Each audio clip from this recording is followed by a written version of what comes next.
नमस्कार दोस्तों, ये है भगवद गीता की अध्याय नंबर 8 अक्षर ब्रह्म योग। अर्जुन ने कहा, है पुरुषोत्तम, वह ब्रह्म क्या है, अध्यात्म क्या है, कर्म क्या है, अधिभूत नाम से क्या कहा गया है और अधिदेव किसको कहते हैं। हे मधुसूदन, यहाँ अधियज्ञ कौन है और वह इस शरीर में कैसे है, तथा युक्त चित्त वाले पुरुषों द्वारा अंत समय में आप किस प्रकार जानने में आते हैं। श्री भगवान ने कहा, परम अक्षर ब्रह्म है, अपना स्वरूप अर्थात जीवात्मा अध्यात्म नाम से कहा जाता है, तथा भूतों के भाव को उत्पन्न करने वाला जो त्याग है वह कर्म नाम से कहा गया है। उत्पत्ति विनाश धर्म वाले सब पदार्थ अधिभूत हैं। हिरण्यमय पुरुष, जिसको शास्त्रों में सूत्रात्मा, हिरण्यगर्भ, प्रजापति, ब्रह्मा इत्यादि नामों से कहा गया है, अधिदेव है। और हे देहधारियों में श्रेष्ठ अर्जुन, इस शरीर में मैं वासुदेव ही अंतर्यामी रूप से अधियज्ञ हूँ। जो पुरुष अंतकाल में भी मुझको ही स्मरण करता हुआ शरीर को त्याग कर जाता है, वह मेरे साक्षात स्वरूप को प्राप्त होता है, इसमें कुछ भी संशय नहीं है। हे कुंती पुत्र अर्जुन, यह मनुष्य अंतकाल में जिस भी भाव को स्मरण करता हुआ शरीर त्याग करता है, उसको ही प्राप्त होता है, क्योंकि वह सदा उसी भाव से भावित रहा है। इसलिए हे अर्जुन, तू सब समय में निरंतर मेरा स्मरण कर और युद्ध भी कर। इस प्रकार मुझ में अर्पण किए हुए मन बुद्धि से युक्त होकर तू निसंदेह मुझको ही प्राप्त होगा।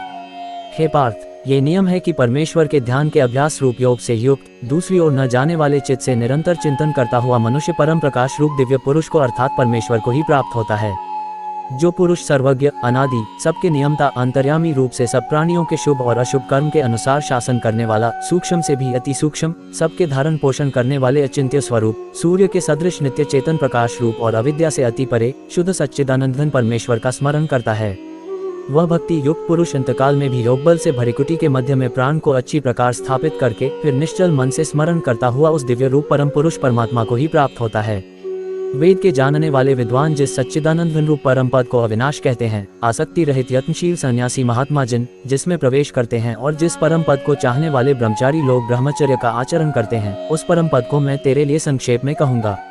सब इंद्रियों के द्वारों को रोककर तथा मन को हृदय में स्थिर करके फिर उस जीते हुए मन द्वारा प्राण को मस्तक में स्थापित करके परमात्म संबंधी योग धारणा में स्थित होकर जो पुरुष ओम इस एक अक्षर रूप ब्रह्म को उच्चारण करता हुआ और उसके अर्थ स्वरूप मुझ निर्गुण ब्रह्म का चिंतन करता हुआ शरीर को त्याग कर जाता है, वह पुरुष परम गति को प्राप्त होता है। हे अर्जुन, जो पुरुष मुझ में अनन्यचित होकर सदा ही निरंतर मुझ पुरुषोत्तम को स्मरण करता है, उस नित्य निरंतर मुझ में युक्त हुए योगी के लिए मैं सुलभ हूँ, अर्थात उसे सहज ही प्राप्त हो जाता हूँ। परम सिद्धि को प्राप्त महात्मा जन मुझको प्राप्त होकर दुखों के घर एवं क्षणभंगुर पुनर्जन्म को नहीं प्राप्त होते। हे अर्जुन, ब्रह्मलोक पर्यंत सब लोग पुनरावर्ती हैं, परंतु हे कुंती पुत्र, मुझको प्राप्त होकर पुनर्जन्म नहीं होता, क्योंकि मैं कालातीत हूँ और ये सब ब्रह्मादि के लोक काल द्वारा सीमित होने से अनित्य हैं। ब्रह्मा का जो एक दिन है उसको 1000 चतुर्युगी तक की अवधि वाला और रात्रि को भी 1000 चतुर्युगी तक की अवधि वाला जो पुरुष तत्व से जानते हैं, वे योगी जन काल के तत्व को जानने वाले हैं। संपूर्ण चराचर भूतगण ब्रह्मा के दिन के प्रवेश काल में अव्यक्त से अर्थात ब्रह्मा के सूक्ष्म शरीर से उत्पन्न होते हैं और ब्रह्मा की रात्रि के प्रवेश काल में उस अव्यक्त नामक ब्रह्मा के सूक्ष्म शरीर में ही लीन हो जाते हैं। हे पार्थ, वही यह भूत समुदाय उत्पन्न होकर प्रकृति वश में हुआ रात्रि के प्रवेश काल में लीन होता है और दिन के प्रवेश काल में फिर उत्पन्न होता है। उस अव्यक्त से भी अति परे दूसरा अर्थात विलक्षण जो सनातन अव्यक्त भाव है, वह परम दिव्य पुरुष सब भूतों के नष्ट होने पर भी नष्ट नहीं होता। जो अव्यक्त अक्षर इस नाम से कहा गया है, उसी अक्षर नामक अव्यक्त भाव को परमगति कहते हैं, तथा जिस सनातन अव्यक्त भाव को प्राप्त होकर मनुष्य वापस नहीं आते, वह मेरा परम धाम है। हे पार्थ, जिस परमात्मा के अंतर्गत सर्वभूत है और जिस सच्चिदानंद घन परमात्मा से यह समस्त जगत परिपूर्ण है, गीता अध्याय 9 श्लोक 4 में देखना चाहिए, वह सनातन अव्यक्त परम पुरुष तो अनन्य गीता अध्याय 11 श्लोक 55 में इसका विस्तार देखना चाहिए, भक्ति से ही प्राप्त होने योग्य है। हे अर्जुन, जिस काल में यहाँ काल शब्द से मार्ग समझना चाहिए, क्योंकि आगे के श्लोकों में भगवान ने इसका नाम श्रुति गति ऐसा कहा है। शरीर त्याग कर गए हुए योगी जन तो वापस न लौटने वाली गति को और जिस काल में गए हुए वापस लौटने वाली गति को ही प्राप्त होते हैं, उस काल को अर्थात दोनों मार्गों को कहूँगा। जिस मार्ग में ज्योतिर्मय अग्नि अभिमानी देवता है, दिन का अभिमानी देवता है, शुक्ल पक्ष का अभिमानी देवता है और उत्तरायण के 6 महीनों का अभिमानी देवता है, उस मार्ग में मरकर गए हुए ब्रह्मवेता योगी जन उपयुक्त देवताओं द्वारा क्रम से ले जाए जाकर ब्रह्म को प्राप्त होते हैं।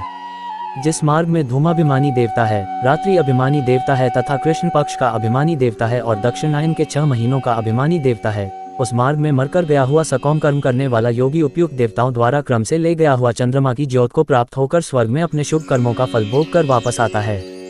क्योंकि जगत के ये 2 प्रकार के शुक्ल और कृष्ण अर्थात देवयान और पितृयान मार्ग सनातन माने गए हैं। इनमें एक द्वारा गया हुआ अर्थात इसी अध्याय के श्लोक 24 के अनुसार अर्चमार्ग से गया हुआ योगी जिससे वापस नहीं लौटना पड़ता उस परमगति को प्राप्त होता है, और दूसरे के द्वारा गया हुआ अर्थात इसी अध्याय के श्लोक 25 के अनुसार धूम मार्ग से गया हुआ सकौम कर्मयोगी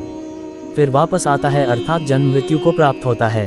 हे पार्थ, इस प्रकार इन दोनों मार्गों को तत्व से जानकर कोई भी योगी मोहित नहीं होता। इस कारण हे अर्जुन, तू सब काल में संबुद्धि रूप से योग से युक्त हो अर्थात निरंतर मेरी प्राप्ति के लिए साधन करने वाला हो।